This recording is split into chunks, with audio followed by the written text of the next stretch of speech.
9.3 in 10th place, well out of it, and not really much psychological benefit towards the all-around event. But she's tough, and she'll just have to forget it and go back to the office, into the gym this afternoon, train a little harder.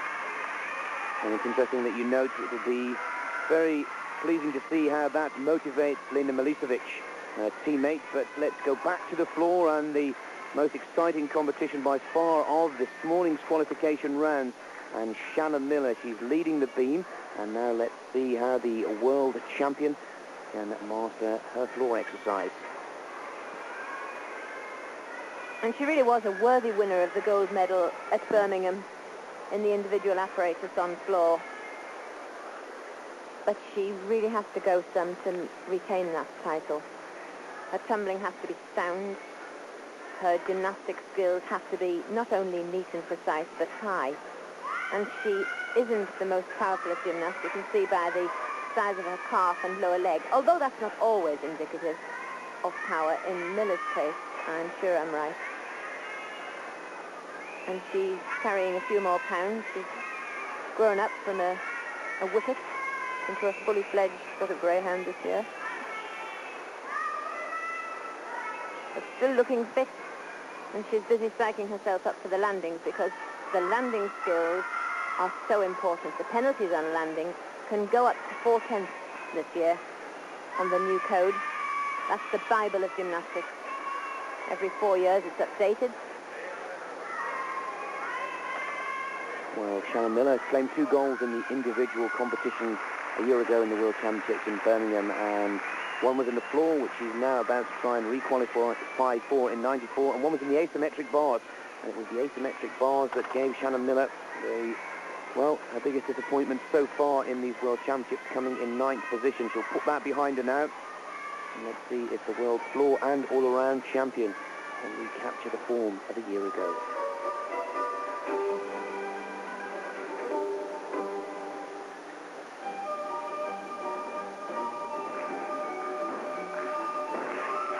It's superb. So neat right across the floor.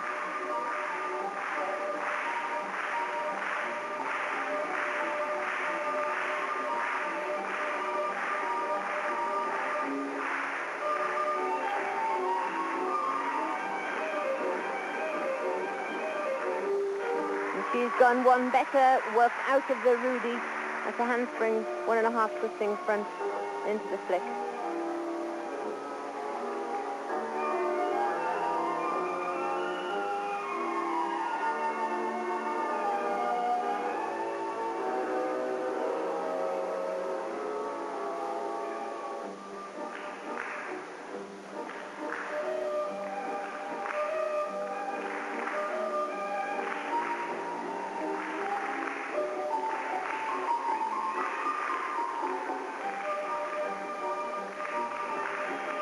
This routine is so well trained. She's worked so hard.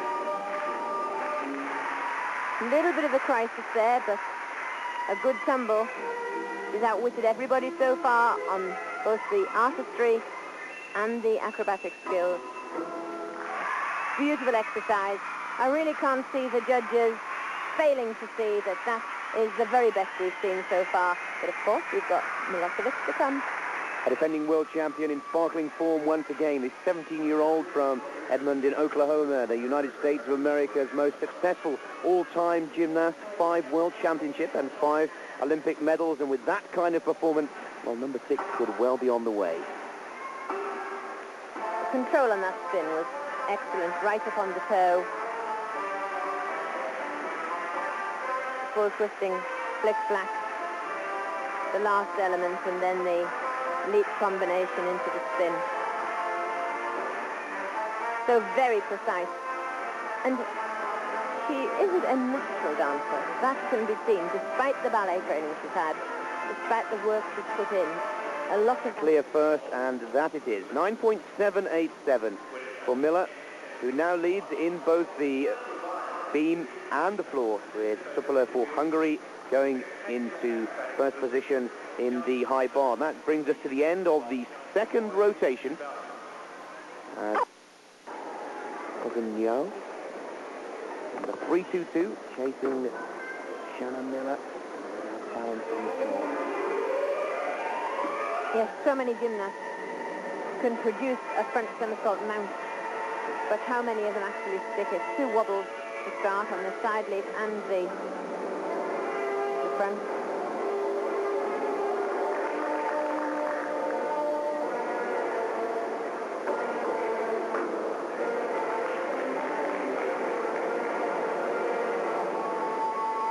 The pauses and preparations, although they are considered concentration pauses on beam, have become so expected that they've now become acceptable.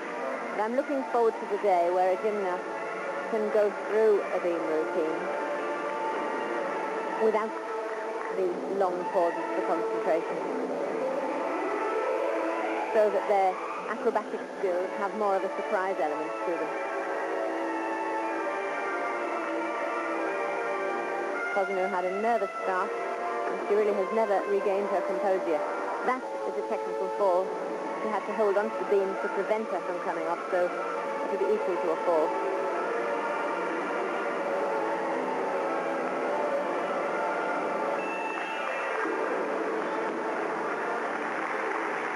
Double back after a very nervous exercise. She's probably performed the exercise dozens of times in the gym without any wobbles, but the pressure of the day got to her, and sympathy is needed. Nobody will be more about it than her, so it's no good the coach getting anxious with her.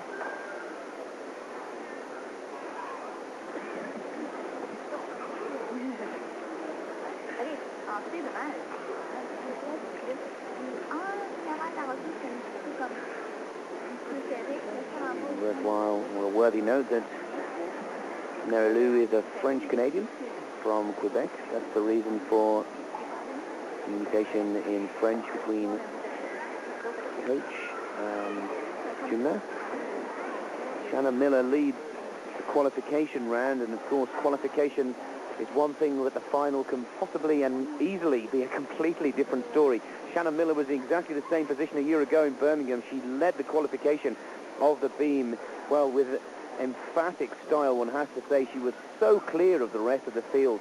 But come the day of the final, the nerves got the better of her, and she ended up in 8th position, last of the finalists. So the goal for many is to get into the top 8, but then the goal changes very quickly indeed when that final comes around at the weekend. And Cousineau, 23rd position for the Canadians.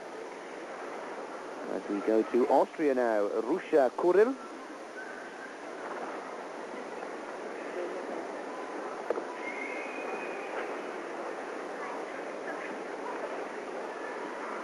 Few Austrian female gymnasts appear on the international circuit, especially at world level. Oh, very nice, very positive. Not only did she do the front, but she walked out and put her jump on the end of it.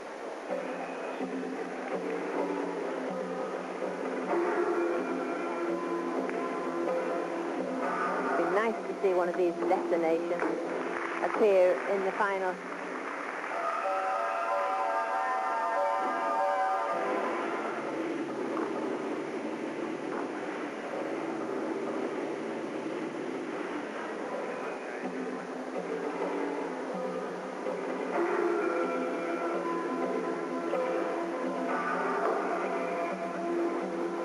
Aerial cartwheel, C elements on beam and floor, and bars are valued A, B, C and D. And in this championship the women have to produce 2 Ds, 1 C and 3 B elements.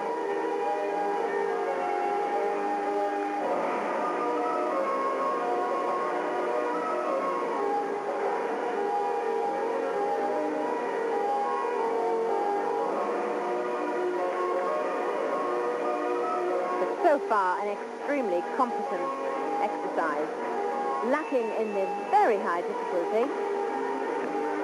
Yes, I would suggest that that was just a little bit of a stressful dismount for her.